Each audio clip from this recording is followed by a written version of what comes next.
Hey guys, Andrew Overfield again, and a little bit late with this review. Loads and loads of other things going on in the last 12 months or so. But today I want to talk to you about the Dublin International Game Music Festival, or iDIG, as what it was penned last year. iDIG is essentially it happened last year between the 2nd of April and the 4th of April at Dublin's International Convention Centre. It is a culmination and a collection of all sorts of celebration of game music.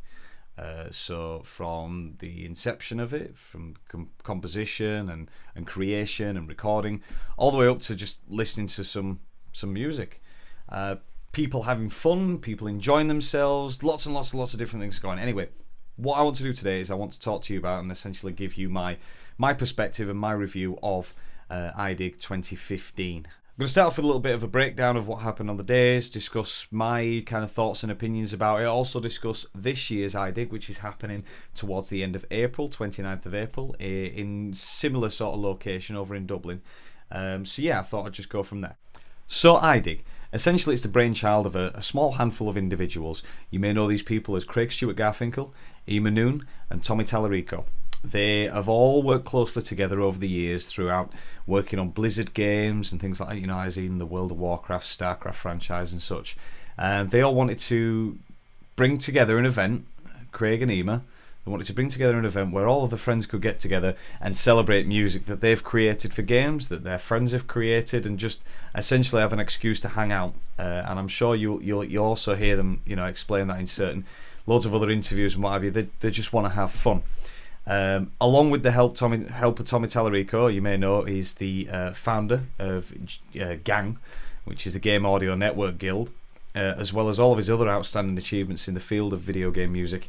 Helped them bring everything together, brought his huge video games live over to end the festival with. A huge concert celebrating with a live orchestra video game music and its recreation on stage.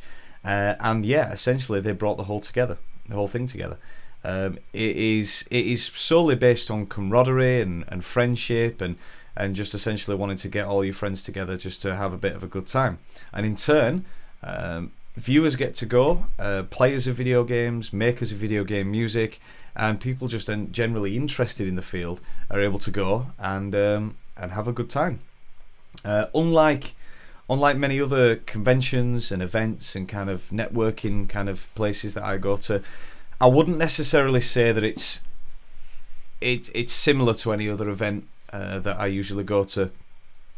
This one more focuses on the celebration of the music, the celebration of, like I say, camaraderie and friendship, and celebration of the history of music. So there's a lot of nostalgia going on. You're going to hear Zelda themes, you're going to hear Mario themes, you're going to hear Sonic themes, and you think, oh my god, this brings me back to my childhood. I nearly went all Arnold Schwarzenegger there. Come on, stop whining. Anyway, I was lucky enough to be invited over last year.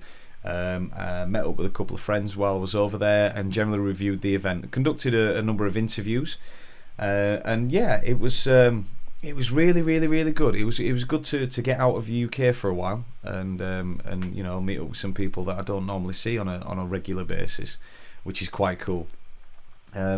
What the essential part of this is, I'm going to include some kind of GoPro footage that I took of the event. I'm also going to be playing some music written by the composers that attended in the video, kind of with some like annotations or whatever of the to credit the music. As well as I actually it inspired me to write my own piece of music to kind of symbolise what happened in Dublin and how I felt about the event, and just my own version of the nostalgia that it brought. So I'll put a couple of snippets in that there as well. So essentially, yeah, I'm going to go on kind of a step-by-step basis of what happened during the event, and essentially talk about how I felt, how I felt these related to me or didn't relate to me, or etc. I'm babbling on. Let's continue.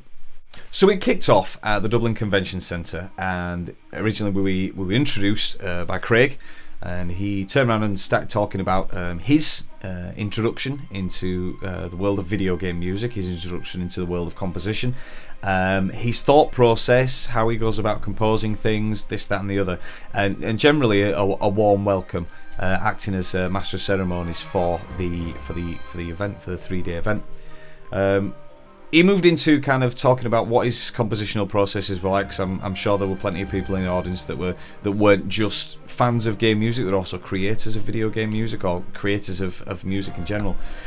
He started going through the process of how he likes to do things, how he likes to sometimes go all the way back to the piano and start, playing notes on there before going into all the doors and all the different sampled instruments prior to creating the mock-up.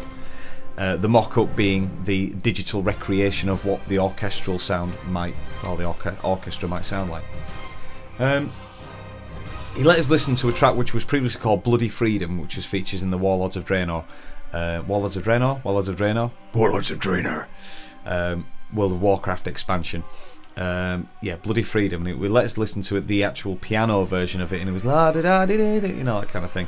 And he was talking us through his creation process. Then he let us listen to a more up-to-date version of it, and I really, really enjoy it. I mean, I've featured the track on Dork Tunes twice now, and it's just a piece of music that, I mean, being a non-World of Warcraft fan, and whoa, I know, sorry guys, but I stuck more to kind of the Final Fantasy side of MMORPGs growing up.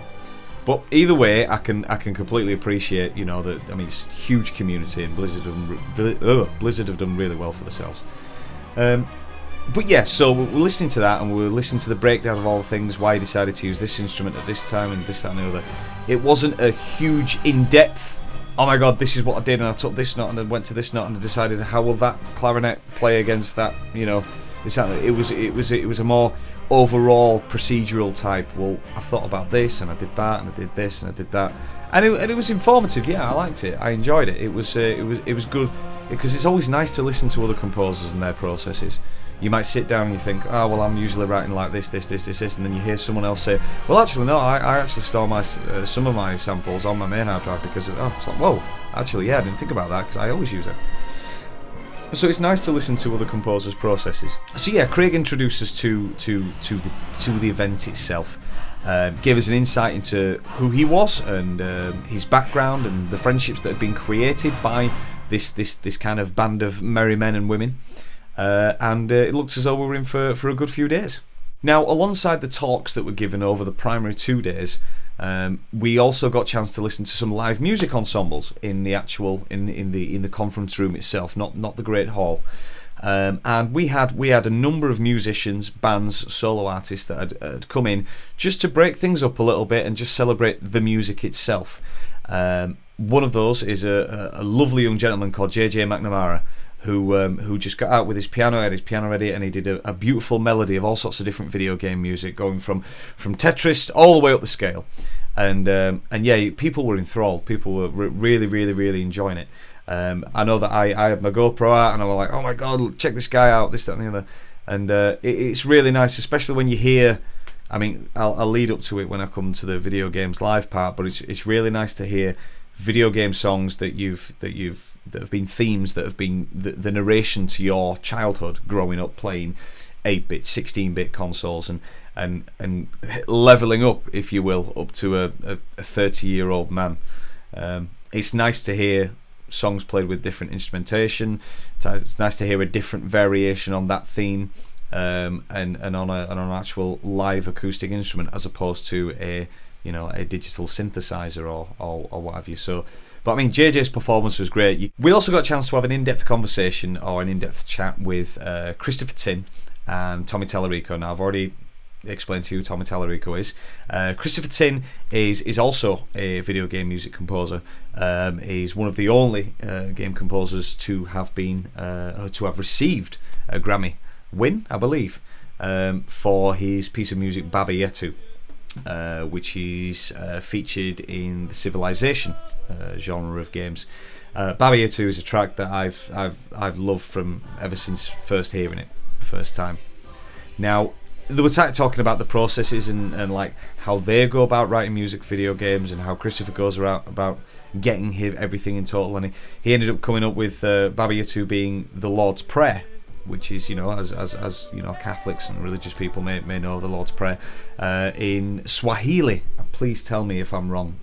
Slap me in the comments below, but I'm sure he said Swahili, that he'd been given like a bit of a nudge from a friend of his, and he wrote it. And I mean, the track itself, once again, I've featured that on Dog Tunes before, and I love it. Chris and Tommy also started giving out a little bit of industry advice to join the Game Audio Network Guild gang, which you can find them on Facebook and what have you, and find them over the internet. Memberships are quite reasonable considering what you actually get for it, and the in-depth conversations you can have with other composers in the field once you are a member. Chris started talking about the development of his own cues and how he goes from choosing instrumentation from one track to another, how his world music, that he's essentially got an album of world music that he's put out there and what have you. But it was quite cool. They were talking about networking, they were talking about all sorts of other bits and bats, and not long after that we were joined by a group which I had interviewed previously, the Triforce Quartet, who, exactly as it says on the tin, they are a group of 4 guys. It's a quartet, it's a string quartet, and they're playing all of our great themes. One of my favourite pieces were when they did a Game of Thrones / Walking Dead like medley. And it was like, I might cut that bit out actually, but either way, it was fantastic listening to some of their kind of pieces that they played, and you can tell that they are gamers as well, and you can tell that they're really into their video games, because just the smiles on the faces and the amount of ferocity that they put into the playing, it was really, really good. Also, as part of the event, we got a chance to have a small seminar with Neil Acree, who is also a composer for film and video games, and he's currently worked on a lot of the kind of Blizzard franchise type stuff. And one thing that he came to us with when you get approached by a studio or by a developer to say, we'd like you to write some music for us, how does that process go? What do you get? Do you just get an image? Do you get a temp track? Do you get a lead line? What do you get? And he was showing us a few bits and bats of information about like wireframe cinematics that he's received. So nothing with any depth or nothing with a lot of visuals to go by, just a wireframe version of, okay, this cinematic might look like this. Can you write a piece which is going to be similar? But what really interested me was the actual process of the writing process. And he started talking about how you deal with the developer and how the developer will deal with you. You write them a cue, see what they think, this, that, and the other. It was like, you've got to kind of forget that all the pressure's on you, because technically this could be a trailer for the upcoming multi-million-dollar investment of the expansion for the next expansion for the game. And if the music sounds naff, then you might not get the gig again. So it was good to hear that side of things from more of a business and interpersonal, personal relationshipy type field there. But it was good listening to his own composing process, and his little backstory of where he came from, and like that his keyboard teacher told him he'd never be a composer ever, and he just went on to prove them wrong. And he's such a friendly guy as well, such a nice, like, welcoming gentleman. I got a chance to chat with him a couple of times outside of the kind of the daily events that were going on, and he couldn't have been more welcoming. And this is a guy that travels around with like the video games live crew and what have you, probably knackered and spending a few days in Dublin can also tire you out as well. But no, the guy was fantastic. It was really good chatting to him, and I hope to see him again this year. One of my favourite parts of iDIG last year was I like crowd participation anyway. I'm an absolute sucker for getting involved with whatever form of event is on stage at the time. And one thing that really got me going was when Ima Noon, who is a conductor extraordinaire, all got us up talking about like a conducting masterclass. So she all got us stood up in our seats, and she demanded the attention, and we all stood, and we're all waving around, and but not in a mess aroundy type way. She was actually giving us good dynamic tips of how to conduct, how to take charge of an 80-piece orchestra, how you've got to be constantly thinking about what the next move is, and what moves you've got to do with one hand and what moves you've got to do with another hand. I mean, as a composer myself, you've got to have a bit of an idea about what everyone else in the orchestra is going to be doing as you're writing it, but I'd never think of being able to control them all at the same time. And when she's talking about you using the dynamics with your left hand, or using the dynamics with your left hand, and then controlling the tempo with your right hand, but then cueing people up one bar before this, that and the other, while also trying to listen to the click track, not falling off the podium, and making sure that everyone behind you is still, keeping a full focus. I mean, there is a lot. I mean, I've never studied conducting before. There's a lot going on. There's a lot going on, like in the mindset of a conductor, which I wouldn't have thought of, and forgive my ignorance for not knowing much about it. Slap on the wrist. However, Emma's also launched the Kickstarter, Conductrix Kickstarter, which is like an online web teaching version of how to conduct this, that, and the other. The Kickstarter was successfully funded, and which was, I think it was 2-3 weeks ago now. I was really fortunate to be currently interviewing them for the Dork Tunes podcast on the very, very, very moment that the Kickstarter went boom, we hit target. So yeah, that was a really nice moment to share with them then. But yeah, everybody got engaged, and thankfully nobody got their eyes poked out. She's like, if you've got a pen on you, just wave it around and keep to the tempo, and she kept the tempo on with us. And people that would just be interested in video games music can get a little bit more of an insight into actually what goes on and what is actually put together to create any form of orchestral environment. Composers like myself, I was like, actually, yeah, I've never really thought about that, and I've never thought about saving a click track. I mean, I've never written anything that'll ever be played live so far. So I've not written for a live orchestra, but it's worth bearing in mind, and it's worth knowing, definitely. Alongside Emma, we had later on Russell Brower with Tommy Tallarico conducting somewhat third-person interview on stage. Russell is the audio director at Blizzard, and I don't think, I mean, we only chatted very briefly. It must have only been 20-30 minutes over the course of the 2 days in total. But he seems such a kind, caring, gentle man. You just want to spend all your time with the guy. He's a really good guy. He basically came up, and Tommy was interviewing him essentially about being an audio director, about his history, originally with Disney Interactive, and then before that it was Disney Imagineering. How he went from composing little tunes and supervising Teddy Ruxpin voices and deciding how many sounds a teddy bear's going to be have shoved up its rear end, to being the audio director for Blizzard. He seems a very, very, very open person. He's not one to shy away from sharing his emotions and sharing his honesty and his thoughts. Like I say, he was talking a lot about networking in the business, how to approach people, how to get the attention of one another, how to deal with crowds, how to deal with deadlines, how to deal with composition itself. But then he started talking more about the celebration of the music side of things, what music means to him, what pieces of music he's written has meant, what it's had personally mean to him.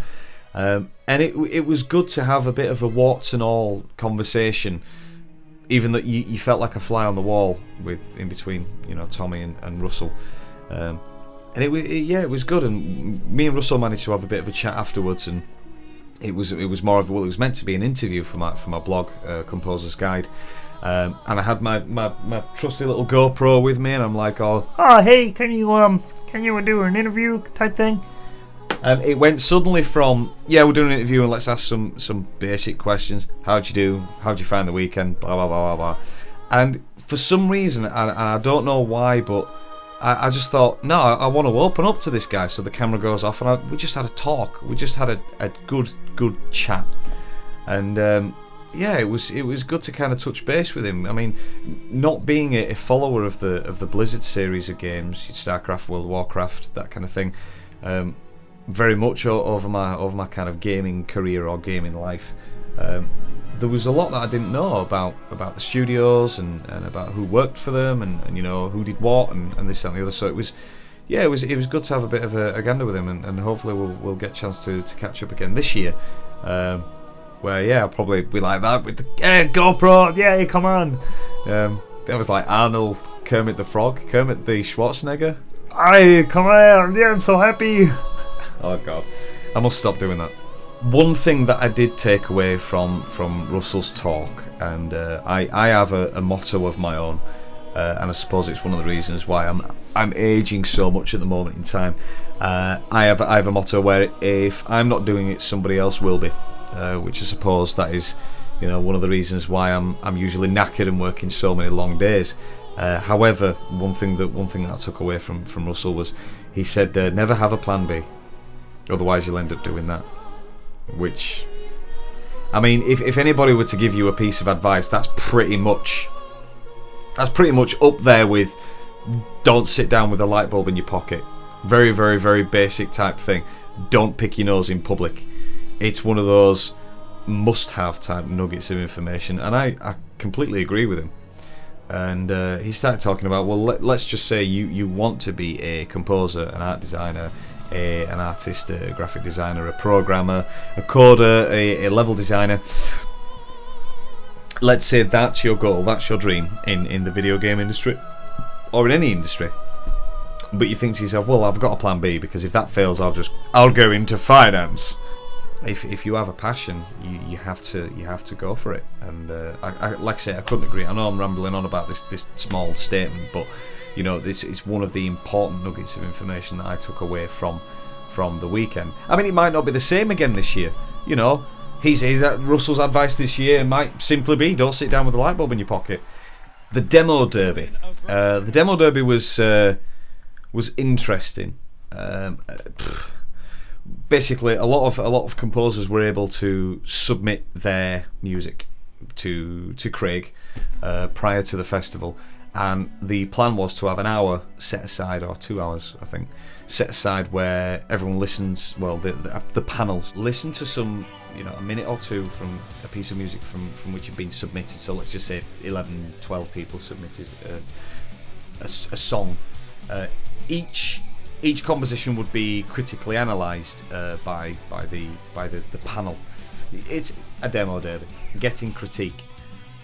The thing that I have about the demo derby is, while it's a good idea, it is a good idea to have your work critiqued. Everybody's come for their own different reasons, and the majority of the reasons why the event is there is because of friendship and because of just getting together and having a good time with your friends. I doubt that anybody would want to show up to an event, have their work critiqued and be like, that's shit, boy, that is naff. Do you know what I mean? Nobody's going to really browbeat somebody and say, actually, what the hell are you doing here? There were some lines of constructive criticism given to some of the composers that had submitted work, and you know, you were allowed to identify yourself if you wanted to. I didn't really put a submission until the very last minute, so I wasn't that fussed. But yeah, there was some constructive criticism, like, I really like what you've done this with this build, but could you have tried something different, or this, that, and the other. Which is the different sort of criticism you get if, say, you were approached by a music licensing company and you said, what do you think of this? And they said, this crap, this crap, this crap, this crap. It was constructive, you know. Chris, Tommy, Russell, Craig and Neil all gave like a good kind of non-offensive review of the music that was being listened to at the time. I mean, because of that, I actually met up with one of the guys that had submitted something to the demo derby. I said, I really like music, would you like to collaborate? And since then I've been basically working, writing guitar pieces for him for the last 12 months, which is quite cool. So Tim, cheers for the gig, man. But yeah, it's that's what I got out of that. I mean, the one thing that we found apparent was that there wasn't simply enough time, even just to listen to a minute or two of each submission. I believe this year the demo derby is going to be longer, so they've allocated a little bit more time just to be able to accommodate, one, the amount of submissions, and two, the amount of critique. the information that I think was fed back to the composers was justifiable enough to say, actually, yeah, no, we've listened to it, we like it. This is what you could have done. This is where I felt like it were going, but it just didn't go there. But yeah, the demo derby. It's looking forward to seeing the results this year. In fact, I may even submit something myself again, just to say, hey there, you like my music? Wow. So as well as Triforce Quartet and JJ McNamara, we also got a few other live kind of groups join us. The DIT, Irish Music Ensemble, that was a big one. It's probably the biggest amount of kind of musicians that they had in the conference room at the time. It's obviously it's a local music ensemble, and all traditional Irish instruments playing, you guessed it, video game music. And it weren't just instrumentalists. We had dancers doing Irish jigs up and down the aisles, and yeah, it was really, really cool. I unfortunately missed like the first 20 minutes or the first 15-20 minutes of the performance. But yeah, when I got there, like, the room was the fullest that it had been in a long time. I assume that there may have been friends and family of the performers that had come to see, but out of a lot of the little panels, events and seminars that were going on over that couple of days, the room seemed to be like the hottest, at that point. And it was good. I really, really enjoyed it. It's nice having a bit of a different edge. And as I was saying before, when I was talking about JJ's performance, hearing your favourite tunes in a slightly different tonality and a different instrumentation, it's a refreshing piece of nostalgia. I like it. As well as those, we had the Spoony Bards. The Spoony Bards were just crazy, just absolutely crazy. They all had their own little outfits and cosplay on, and they were a band that were also playing. They played a really weird rock cover of the Tetris theme, with lyrics as well, which was interesting. Some good crowd performance, some good kind of crowd participation going on. It was those guys were cool. I hope that we get to see them again at some point. We also had a more of an electronica side of things. There were a group called Classroom Battles, which is, like I say, more of an electronica type of cover versions of video game music, as well as some other popular music from other popular cultures, film, television, things like that and the other. And they were quite interesting. But overall, there were a lot of like I say, it was a celebration of music, ultimately, and a celebration of friendship and getting together and just being crazy in Dublin. And it's one that it's nice because, like I say, I very much enjoy the other events and kind of networking kind of conferences that I do go to, for that where it's just, look, this is focusing on composition, audio for games, and this is the business of it. And I've met some truly wonderful people there. But it was nice to go to an event where I can be a fan. There were a lot of talk about compositional stuff, which, for those of us already working in a similar field, you already know some of the stuff, so you're like, well, yeah, you expect that, and yeah, you kind of know that. Okay, just get the Spoony Bards back on. Also, it was nice to be a music or a game music fan of video game music there. So that was really, really, really cool. No celebration of video games or video games music would be complete without the need to dress up.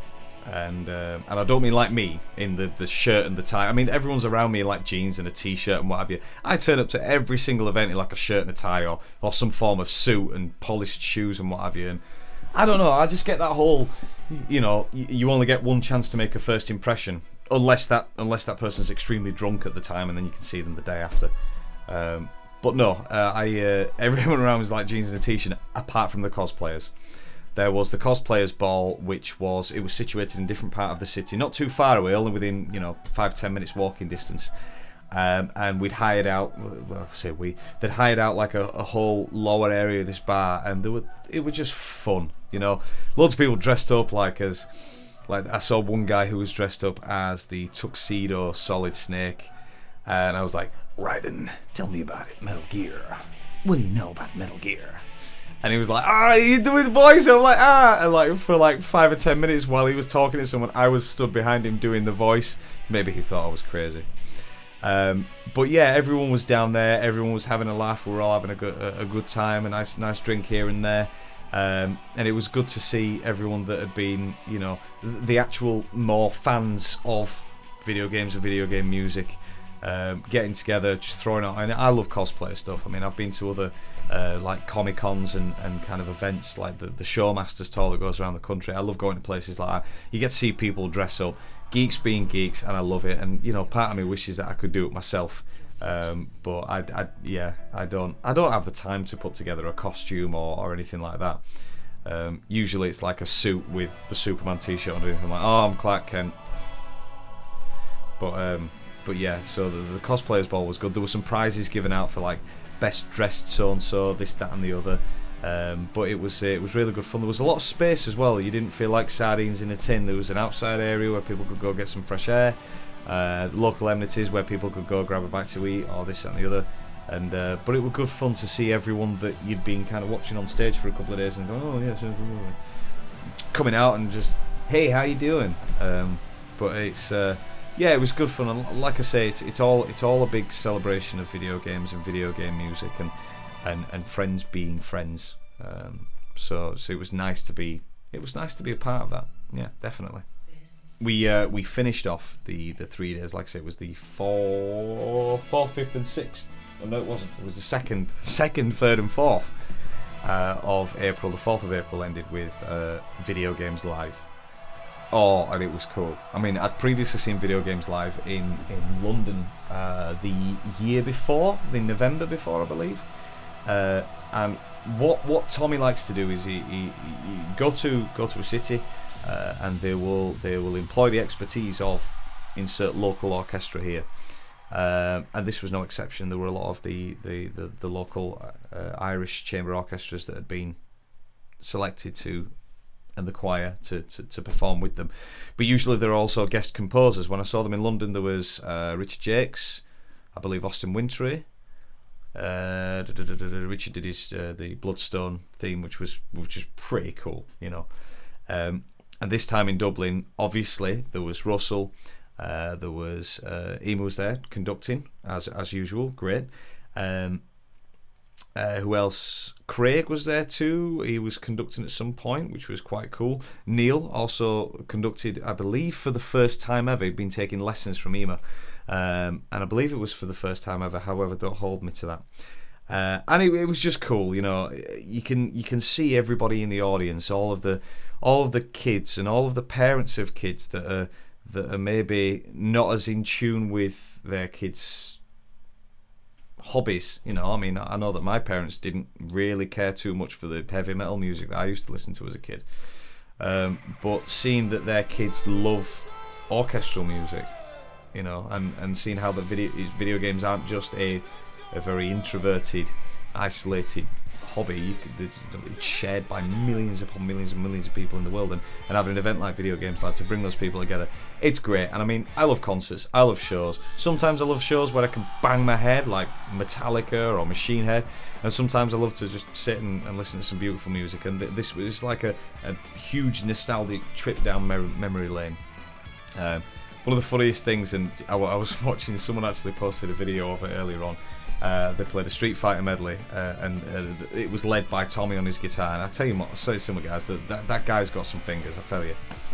And it was funny as hell, because towards the very, very, very end of the Street Fighter medley, he falls over on the podium. He falls right next to where Ema was conducting. He falls over on the podium, knocks over, I think he knocked over her cue, or her music stand or something like that. And it was next to her, which I think was feeding the microphones or the earphones. And he falls down like flat on his ass, like, and I just like shout at the top of my lungs, KO! Because that's how kind of the melody all type of finish. And he's like, anybody puts that on? I hope nobody puts that on YouTube. And I was like, oh, I've just literally watched the YouTube video of it here. But like, he gets up, you know, sticks his arm around Ema, and they're all like, having a bit of a laugh and a joke, not taking themselves too seriously whatsoever. And the interaction with that, and the participation that you get as a crowd, and you get to sing along, and you know, then Chris came out and conducted Baba Yetu, and that's like, you know, like hairs on your hands and this, that, and the other. Gillian and Andrew Aversa were also there. and she has got some pipes, and I said that to her. They were doing like a signing of discs after. I said, "Damn, you got some fucking pipes on you." I don't think I swore, but either way. But yeah, after Video Games Live had finished, everyone kind of went out, and there was like a signing area for people depending on like types of tiers of tickets that you bought. And the good thing is that Tommy likes to keep all the ticket prices like to a flat like minimum, which kind of makes it a bit accessible. I mean, you can purchase higher level tickets and what have you, but it's always kind of like a more of a catered to more of a kind of a budget, a smaller budget. People that were signing CDs and this, that, and the other, and it was good just to see everyone just hanging out and having fun. You've seen kids walk out with huge big grins on the face, and I walk out with a huge big grin on my face, and hearing some of the Final Fantasy stuff. I mean, what they also did is they also played the Malak theme sung with Maluka, written by Craig and Ema, and it was they did like a crowdsourcing, crowdfunding. I won't call it crowdfunding, but basically people that were attending could also submit a video of them playing along with the theme, and then it was all put together and put in the background to create like the biggest orchestra type thing. The same is happening again this year with the Halo theme. So there's a Halo Suite theme that Video Games Live have been playing for a while now, and you can contact I think it's Craig at iDIGmusicfest.com, or go on Craig Stewart Garfinkel's blog and find the link to it, because you've still got a chance up until the very end of this month to submit your own video. And essentially this is what you do: you listen to the track, you play along with it with your instrument of choice, and you record it. Like, if you can record the audio separately, great. If not, if you've just got your phone to record it with, even good. And they'll put it together to hopefully create the biggest orchestra playing one song at one time. Now, I think they're going for a Guinness World Record. I'm not quite sure. I've participated. I did some fiddly guitar-y type thing. Maybe a bit over the top, but usually that's what us guitarists are like.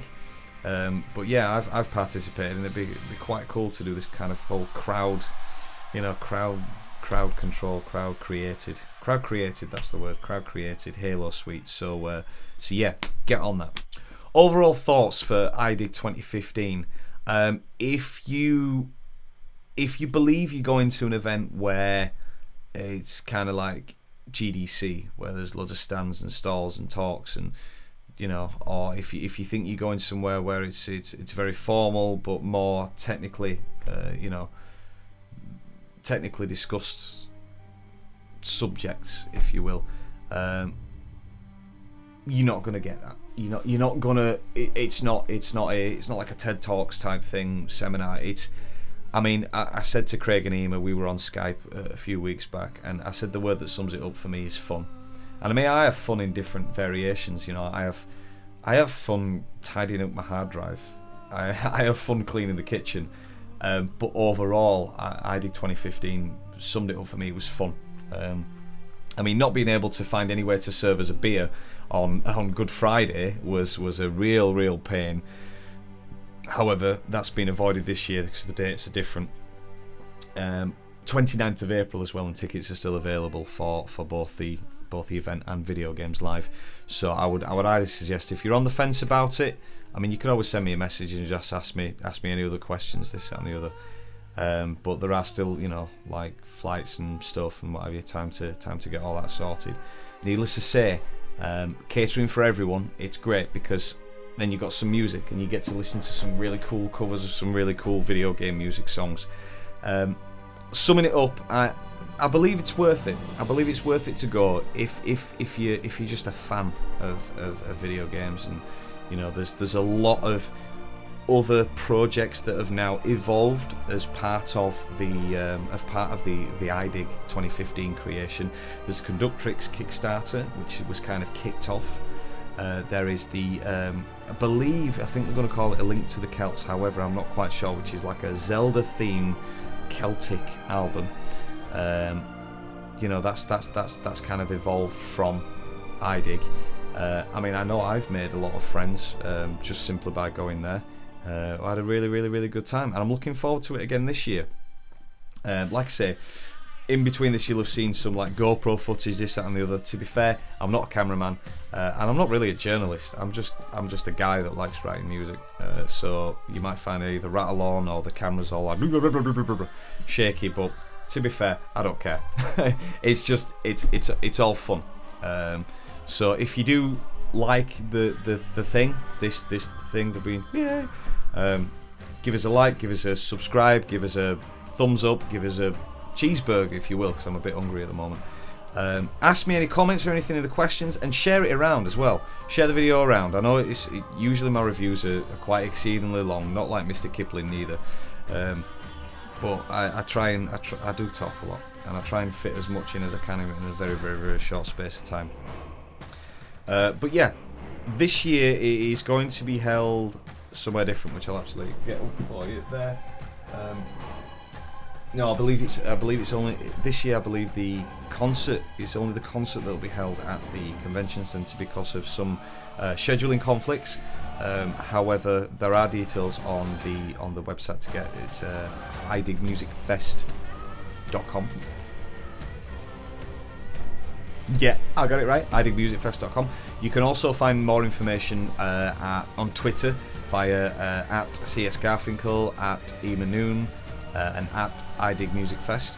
And obviously, I'm at Andy Overfield, and you can you'll probably see a version of this on my blog, The Composer's Guide, which is you'll be able to find it.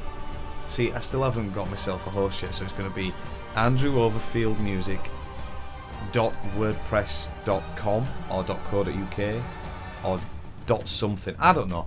There'll be a link there. If you don't want to, don't click on it. And then there's obviously all the same kind of links that you'll find all over on Facebook and what have you. Like I say, once again, thanks to the guys for inviting me over and giving me the opportunity to review it. I know that we've kind of done a lot of the, liking, sharing, getting as much of the word about it as possible. And I feel passionate about it. It's a good chance if you're a fan of video game music to let your hair down. And to be fair, it's in Dublin, so Dublin's always going to be a great city to go to. So until next time, I will see you, and if I don't see you at the festival, like I say, the 29th of April that it'll be on, I'll see you around somewhere, maybe, so long as I don't owe you money, and then you will see me at all. But yeah, until next time, thanks guys. How much your clothes you put in the motorcycle, look at these in the glasses. Put your glasses on then. Put your glasses. It's crazy, wow. Dublin, yeah. What's that? Big spike. It's sharp. Wow.